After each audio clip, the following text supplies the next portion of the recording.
A longa travessia, de inverno em inverno até a própria luz. Aos 18 anos, Antônio carregava nos ombros um mundo de rejeições. No cenário de meados dos anos 2000, ele era o adolescente que servia de piada para as garotas, alguém cujo interesse era visto como um insulto ou algo proibido. Havia uma pressão sufocante, vinda especialmente de sua mãe, Dona Rosa, para que ele apresentasse uma namorada ou uma ficante, sob o risco de despertar desconfianças na família. Mas Antônio, consciente de que forçar uma relação para desfilar nas ruas só traria mais humilhação, refugiava-se nos grooves de bateria feito pelos seus ídolos, nos videogames e nos CDs que rodavam em seu Discman. Antônio já tinha sofrido o suficiente para saber que bater na tecla da conquista forçada era um caminho sem volta. Tudo mudou em uma noite fria de inverno. Beatriz, 3 anos mais nova que ele e prima de segundo grau de seu primo Rodrigo, surgiu no terraço. O contato visual entre a rua e a sacada selou o início de algo que, para Antônio, parecia um milagre. Uma garota que não o tratava mal, que não o pisava. Então Antônio e Beatriz começaram a conversar e a proximidade cresceu. Antônio se apaixonou em silêncio, enquanto Beatriz vivia um namoro de idas e vindas com Jonathan. Mesmo assim, os dois voltavam juntos da escola, ele no terceiro ano e ela no primeiro, e aí não teve jeito, esse convívio e o dia do compartilhando confidências, passaram a alimentar esperanças em Antônio. Até que chegou o dia da formatura de Beatriz, esse dia foi o divisor de águas. Antônio estava decidido a pedi-la em namoro e a acompanhou até a escola para que ela conferisse suas notas. A alegria dele era imensa, finalmente Antônio sentia-se incluído. Porém, ao apresentá-lo aos amigos, Beatriz usou a palavra que soou como uma sentença: irmão. O sinal estava dado, mas Antônio seguiu o roteiro do dia. Beatriz e Antônio almoçaram no shopping. Era a primeira vez que Antônio e Beatriz comiam comida japonesa, e essa experiência foi bem engraçada para ambos. Pois comer com aqueles pauzinhos não foi tarefa das mais fáceis para ambos.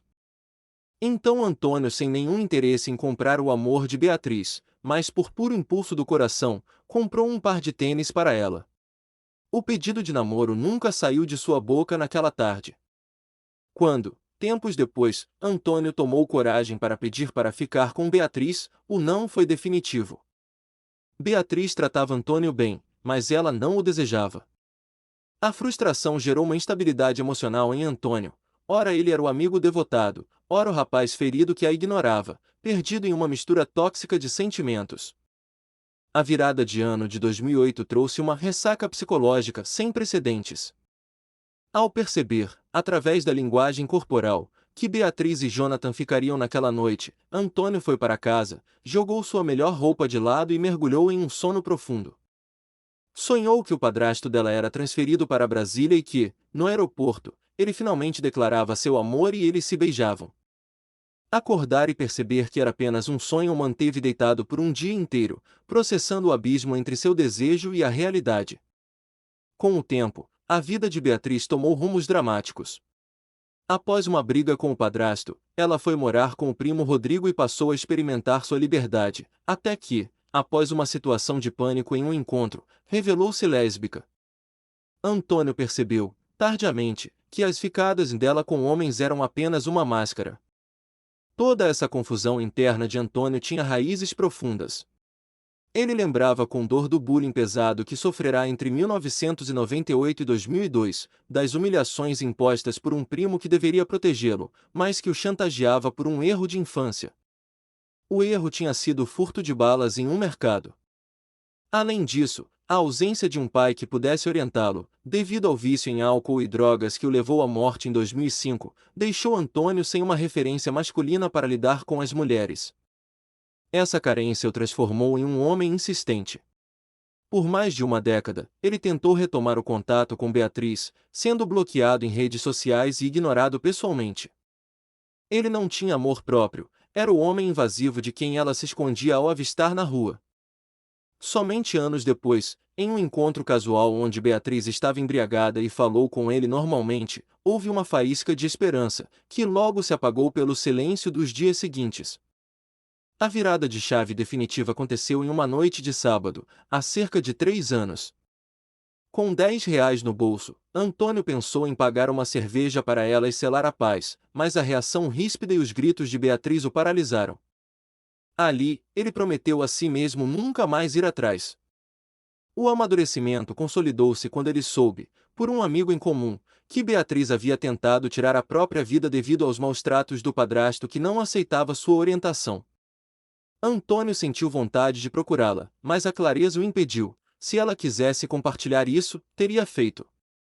Hoje, eles podem estar a 2 metros de distância em um grupo de amigos, mas Antônio age como se ela fosse uma desconhecida. Ele não aproveita mais as oportunidades para forçar conversas. Ele aprendeu, através das letras do Charlie Brown Jr., que é preciso colocar tudo pro alto e seguir. Ele encontrou o autorrespeito que lhe faltou por 20 anos. A história de Antônio e Beatriz hoje é feita de silêncio e distância, mas um silêncio que, finalmente, traz paz para ambos. Ele deseja sinceramente que ela seja feliz, mas sabe que a evolução de cada um agora segue caminhos que nunca mais precisarão se cruzar. A reflexão final. A lição da última fronteira. A jornada de Antônio nos ensina que a cura não vem de quem nos feriu, mas da forma como decidimos cicatrizar. Por anos, ele acreditou que o perdão ou a aceitação de Beatriz seriam o selo de sua masculinidade e valor. Levou uma década para entender que ninguém tem a obrigação de ser o nosso refúgio. O amadurecimento real aconteceu no momento em que ele transformou a insistência em respeito e a carência em amor próprio.